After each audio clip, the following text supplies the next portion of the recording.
Pernah ngerasain nggak sih motor matik kesayangan kalian itu tarikannya mulai lemot atau pas ditanjakan tuh rasanya kayak ngedan banget? Nah, tenang, kalian nggak sendirian. Seringkali solusinya itu tersembunyi di satu komponen yang kecil banget tapi perannya luar biasa penting di dalam sistem transmisi. Hari ini kita bakal bongkar tuntas rahasianya.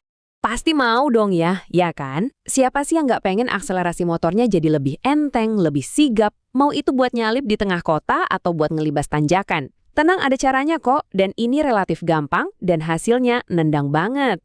Dan ini dia, bintang utamanya, roller. Komponen mungil yang kerjanya tuh di jantung transmisinya motor matic, atau yang kita kenal sebagai CVT, Continuously Variable Transmission. Ukurannya emang kecil, tapi dampaknya ke performa motor, wah jangan ditanya, gede banget. Oke, sebelum kita ngoprek lebih jauh, kita bedah dulu sedikit ilmunya ya. Penting banget buat kita paham gimana sih cara kerja si roller ini. Semuanya itu berawal dari satu prinsip fisika yang sebenarnya simpel banget. Namanya gaya sentrifugal. Biar gampang, ini tuh gaya yang sama kayak pas kita lagi di mobil terus nikung kencang, badan kita kan kayak kedorong ke samping. Nah, di dalam CVT, gaya inilah yang jadi otaknya, yang ngatur perpindahan gigi secara otomatis. Nah, coba perhatiin gambar ini deh. Ini keren banget visualisasinya. Lihat yang paling kiri. Pas RPM rendah atau langsam, rollernya santai di dekat pusat. Begitu kita putar gas dan RPM naik, wush, gaya sentrifugal langsung ngelempar roller ke sisi luar. Gerakan inilah yang neken dinding puli, bikin V-belt pindah posisi, dan secara otomatis ngubah rasio gigi motor. Canggih kan? Sekarang kita masuk ke bagian yang paling ditunggu-tunggu nih. Kita tinggalin dulu teorinya, kita beralih ke bukti nyata. Gimana sih bedanya berat sama bentuk roller itu bisa ngaruh ke performa? Yuk, kita lihat langsung data dari pengujian Dynotest.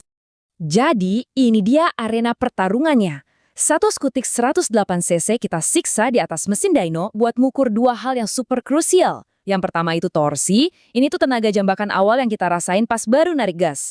Yang kedua itu daya atau horsepower, nah ini yang nentuin seberapa kencang motor kita bisa lari ngejar kecepatan puncaknya. Oke, ini temuan pertama dan paling fundamental. Jadi ada pilihan nih, mau torsi gede atau mau tenaga atas yang panjang. Roller yang lebih berat, di sini contohnya 12 gram, itu terbukti bikin torsi lebih nampol. Cocok banget buat tarikan awal yang kuat. Sebaliknya, roller ringan 8 gram, dia ngorbanin sedikit torsi di awal, tapi gantinya dapat daya kuda yang lebih tinggi. Nafasnya jadi lebih panjang di putaran atas. Dan ini buktinya, bukan cuma omong kosong. Lihatin deh grafiknya. Di kiri, kurva torsi yang warna biru dari roller 12 gram itu nonjok banget di awal. Bandingin sama yang di kanan, kurva daya yang warna merah dari roller 8 gram, dia lebih unggul dan stabil di RPM yang lebih tinggi. Ini benar-benar ngegambarin karakter performa yang beda jauh. Variabel berikutnya, bentuk. Roller bulat itu kan standar pabrikan, performanya seimbang buat macam-macam kondisi. Tapi ada inovasi menarik, roller segitiga. Kelebihannya apa? Karena sisinya datar, bentuk unik ini bikin roller bisa neken pulih lebih cepat dan lebih agresif. Hasilnya, torsi maksimal itu bisa didapat di putaran mesin yang lebih rendah. Efeknya, motor jadi kerasa lebih galak dan responsif pas gas disentuh dikit aja. Yuk, kita rangkum semuanya di satu tabel biar gampang lihatnya. Perhatiin angkanya baik-baik ya.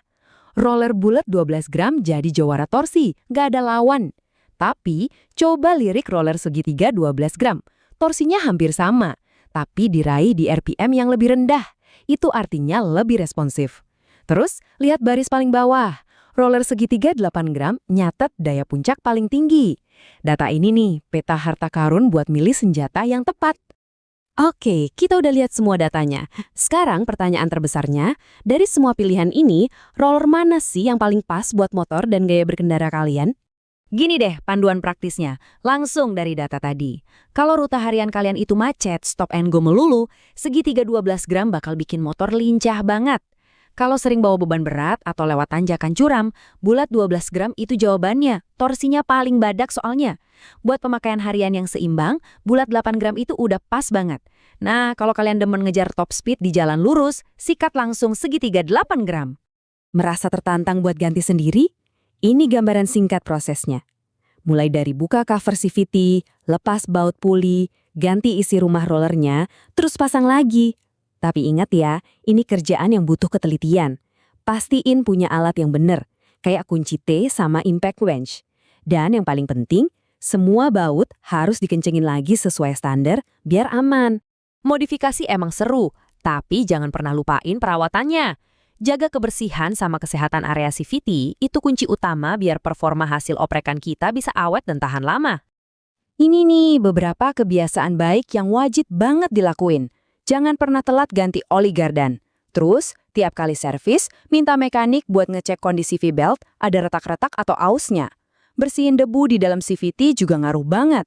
Dan terakhir, cara kita bawa motor juga nentuin. Usahain akselerasinya lebih halus, biar semua komponennya lebih panjang umur. Jadi, poin utamanya tuh ini. Performa terbaik itu nggak selalu berarti tenaga yang paling besar. Performa terbaik itu adalah saat kita berhasil nemuin setelan yang pas. Pas sama karakter motor, pas sama kebutuhan kita, dan pas sama gaya berkendara kita. Ini semua soal bikin pilihan yang cerdas. Nah, sekarang giliran kalian. Setelah kita bedah semua data dan kemungkinannya, roller mana nih yang paling bikin kalian penasaran? Kalian ini tim torsi buat nanjak atau tim daya kuda buat ngejar kecepatan? Coba deh tentuin pilihan kalian.